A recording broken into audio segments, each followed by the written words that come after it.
আসসালামু আলাইকুম। পৃথিবীর মধ্যে যত উন্নত রাষ্ট্রগুলো আছে,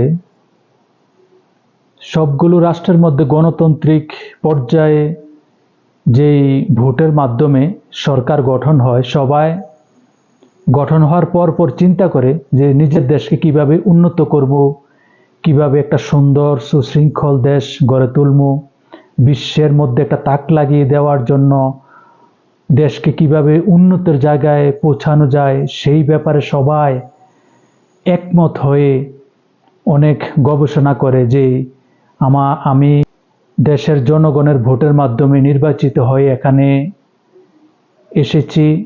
আমার উপরে যে দায়িত্ব পড়েছে, সেই দায়িত্ব থেকে দেশের জনগণকে কিভাবে একটা উন্নত রাষ্ট্র, একটা সুন্দর সুশৃঙ্খল রাষ্ট্র উপহার দেওয়া যায়, সেই চেষ্টায় সবাই করে। আর আমাদের এমন একটা দেশ, মাতৃভূমি বাংলাদেশ, এই বাংলাদেশের মধ্যেই যারাই জনগণের ভোটের মাধ্যমে যেইভাবে হোক সরকার গঠন করেই পার্শ্ববর্তী ভারতের মত কিভাবে, ভারতের মন জয় কিভাবে করা যায়, ভারতের সাপোর্ট নিয়ে কিভাবে বেশি দিন ক্ষমতায় থাকা যায়। একবার যেহেতু জনগণের ভোটের মাধ্যমে আসছি, পরবর্তীতে জনগণের ভোটের কোনো প্রয়োজন নাই।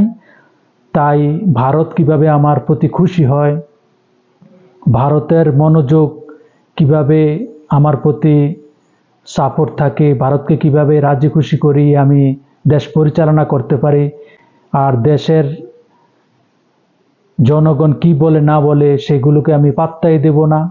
দেশের সেনাবাহিনীকে, দেশের সার্বভৌমত্বকে রক্ষা করার জন্য সেনাবাহিনীকে কিভাবে উন্নত করা যাবে, বাংলাদেশের নিরাপত্তার জন্য কিভাবে গবেষণা করে একটা ভালো মিসাইল আবিষ্কার করা যাবে, একটা বিমান আবিষ্কার করা যাবে, অস্ত্রশস্ত্র আবিষ্কার করা যাবে, অত্যাধুনিক সব রাষ্ট্রের সাথে তাল মিলিয়ে আমাদের সার্বভৌমত্ব রক্ষা করার জন্য বাংলাদেশের আর্মিকে কিভাবে শক্তিশালী হিসাবে বিশ্ব দরবারে প্রকাশ করা যাবে, সেই দিকে কোনো বাংলাদেশে যেই সরকার গঠন করুক সেই দিকে কোনো খেয়ালে নেই, সেদিকে কোনো খেয়াল দেওয়াই হয় না। আর বাংলাদেশকে কিভাবে উন্নত করা যাবে সেই দিকেও খেয়াল দেওয়া হয় না। তারা সরকার গঠন করে তারা প্রথমে ভাবে যে ভারতকে কিভাবে রাজি খুশি করব, ভারত কিভাবে আমাদেরকে সাপোর্ট দিবে, তাহলে আমরা অনেক দিন ক্ষমতা থাকবো, লুটতরাজ করব, দান্দাবাজি আন্দাবাজি সব কিছু পরিচালিত করব, নিজের পকেটকে গরম করব, নিজের দল সম্পদশালী হবে, সামনে জনগণের সাথে ফাইট করার জন্য আমার দল সেই উপযুক্ত হয়ে উঠবে, আমার দল সেই টাকা পয়সার পাহাড় গড়ে তুলবে, সামনে জনগণের সাথে ফাইট করে জোর জবরদস্তি করে আবার সরকার গঠন করতে পারবো, জনগণকে তোয়াক্কা না করে ভারত আমাদের সাথে থাকলেই সারে। এই চিন্তা ভাবনা বাংলাদেশের মধ্যে একটা মনে হয় অভিশাপ আছে। যেই সরকারি দল গঠন করুক দেশের কথা ভাবেই না, খালি ইন্ডিয়া ভারতের কথা ভাবে। ইন্ডিয়ার বাবা কি বলতে চায়, ইন্ডিয়ার বাবা কিভাবে খুশি হয়, ইন্ডিয়ার বাবা কি খুশি আছেন কিনা সেই দিকে খেয়াল। এই এক সংবিধান সংস্কার করব, পরিবর্তন করব, এইটা নিয়ে পড়ে আছে সংসদের মধ্যে বিরোধী দল সরকারি দল।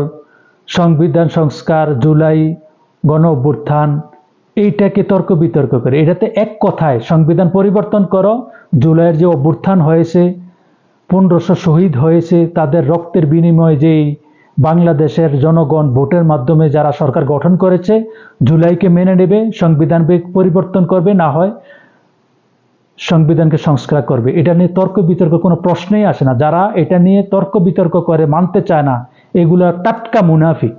এই টাটকা মুনাফিকদেরকে সামনে বাংলাদেশের জনগণ কখনো ক্ষমা করবে না। এই টাটকা মুনাফিকরা খালি ভারত বাবারা রাজি খুশি আছে কিনা, ভারত বাবারা আমাদের সাথে আছে কিনা, সাপোর্টে আছে কিনা, বাংলাদেশের জনগণ সাপোর্টে থাকলে থাকুক, না থাকলে না থাকুক, ভারত কিভাবে রাজি খুশি হবে, ভারত আমাদের সংসদে সংবিধান পরিবর্তন করলে ভারত আমাদের সাথে থাকবে না, রাজি খুশি হবে না, এই জন্য সংবিধান পরিবর্তন করে না।